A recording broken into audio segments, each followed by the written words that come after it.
La fe de Jesús. Una manera clara y sencilla de estudiar la Biblia y comprender los planes y sueños que Dios tiene para ti.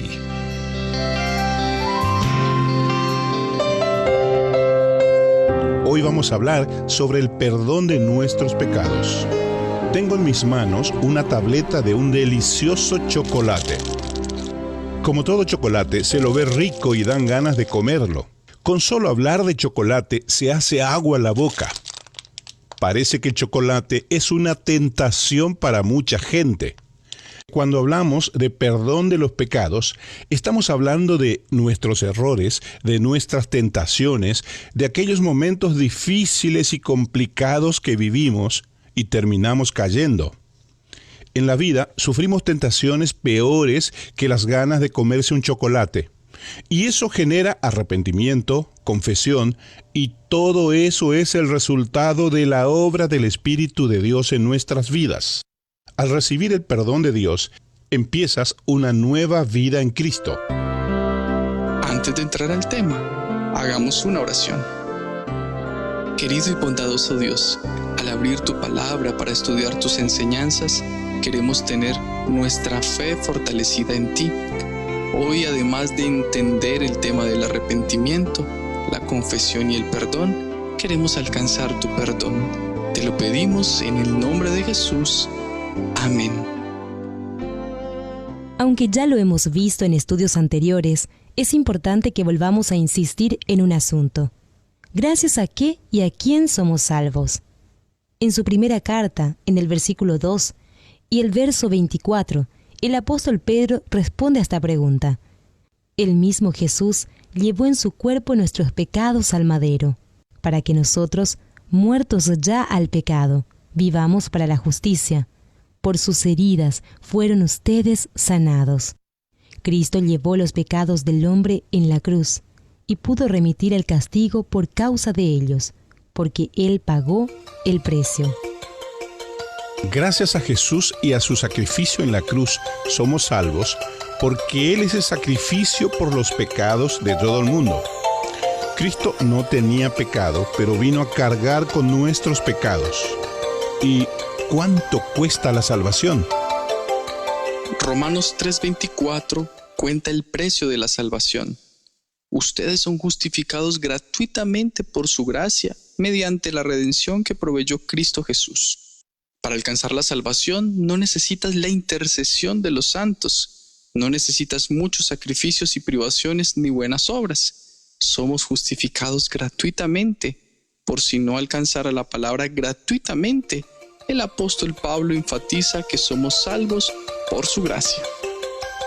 Entiendo. Y para recibir el perdón, ¿qué reconocimiento sincero debe hacer el pecador? En Lucas 18, los versículos 10 al 14, Jesús cuenta una curiosa historia. Dos hombres fueron al templo para orar. Uno de ellos era fariseo y el otro era cobrador de impuestos. Puesto de pie, el fariseo oraba consigo mismo de esta manera: Dios mío, te doy gracias porque no soy como los demás, que son ladrones, injustos y adúlteros. Ni siquiera soy como este cobrador de impuestos. Ayuno 2 veces a la semana y doy la 10ª parte de todo lo que gano. Pero el cobrador de impuestos, desde lejos, no se atrevía ni siquiera a levantar los ojos al cielo, sino que se golpeaba el pecho y decía: Dios mío, ten misericordia de mí, porque soy un pecador.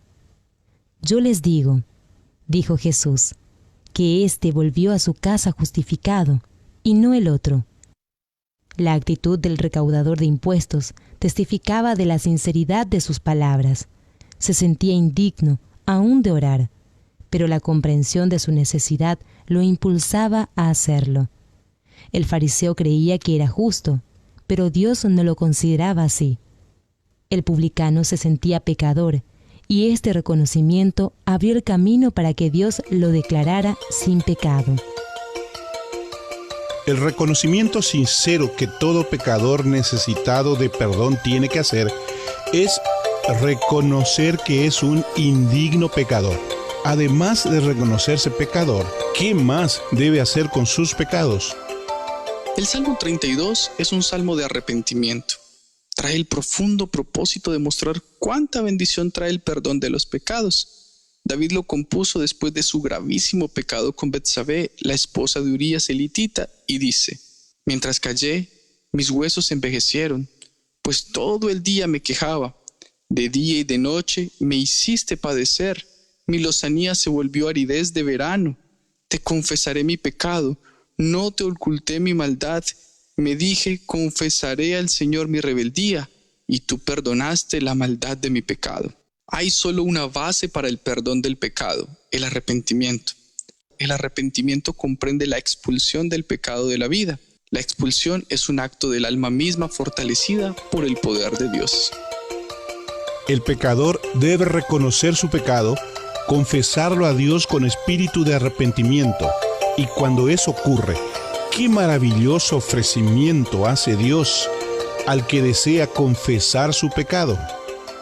Vengan ahora, dice el Señor, en Isaías capítulo 1, versículo 18, y pongamos las cosas en claro.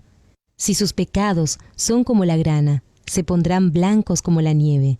Si son rojos como el carmesí, se pondrán blancos como la lana.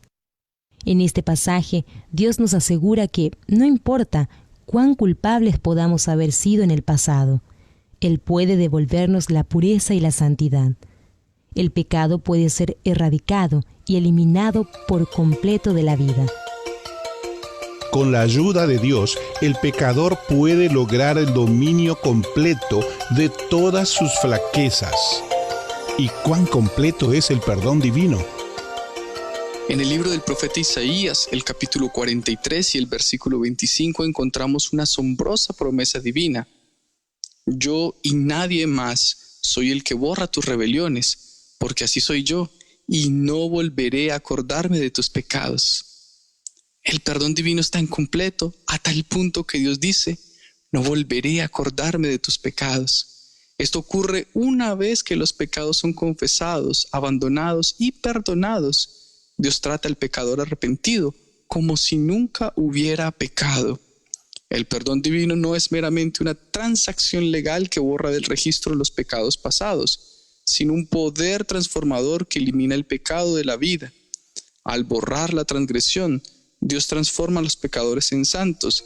De esa forma termina realmente con el pecado. Ahora, pregúntate, ¿quién de mis amigos necesitaría recibir el perdón de Dios? ¿Qué puedo hacer para ayudar a esa persona a que tenga el perdón de Dios y empiece una nueva vida? Te animo a comentar a las personas por quienes estás orando lo que sientes al ser perdonado y decidir empezar una nueva vida en Cristo. Y si es posible, habla con ellos sobre la salvación de Jesús. Invítalos a compartir contigo este estudio de la palabra de Dios. Amigo, amiga, no